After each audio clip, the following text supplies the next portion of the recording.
Windows 10 পিসিতে যদি apps এবং গেমস ওপেন করতে সমস্যা হয় তাহলে এই টিউটোরিয়ালটি দেখতে থাকুন, সমস্যার সমাধান পেয়ে যাবেন। তো চলুন শুরু করা যাক।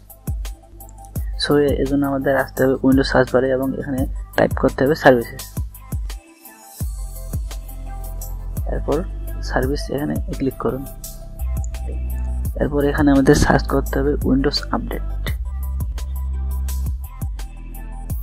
ওকে, এরপর এটাতে রাইট ক্লিক করুন এবং স্টপ করে দিন।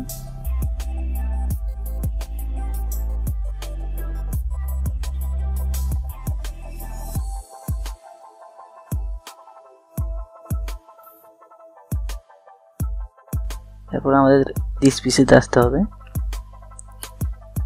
ডাবল ক্লিক করে ওপেন করুন। এরপর লোকাল ডিস্ক এটাতে ডাবল ক্লিক করে ওপেন করুন। এরপর আসুন উইন্ডোজ, এখানে ডাবল ক্লিক করে ওপেন করুন, নিচে করুন এবং খুঁজে নিন সফটওয়্যার ডিস্ট্রিবিউশন।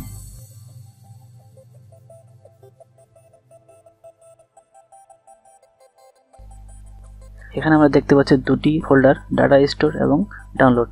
এই দুটোকে রাইট বাটন ক্লিক করে ডিলিট করে দিন।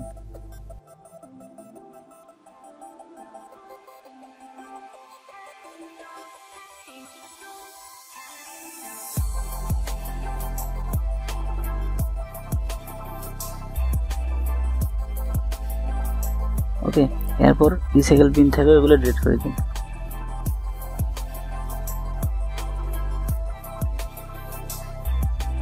ওকে, এখন আপনার পিসিটা রিস্টার্ট দিন, তাহলেই আপনার এই সমস্যা অ্যাপস এবং গেম ওপেন করার সমস্যা থাকবে না। ধন্যবাদ আমার ভিডিওটি দেখার জন্য এবং প্লিজ লাইক, কমেন্ট, শেয়ার করে পাশে থাকুন এবং সাবস্ক্রাইব করার পর বেল আইকনটিতে ক্লিক করুন।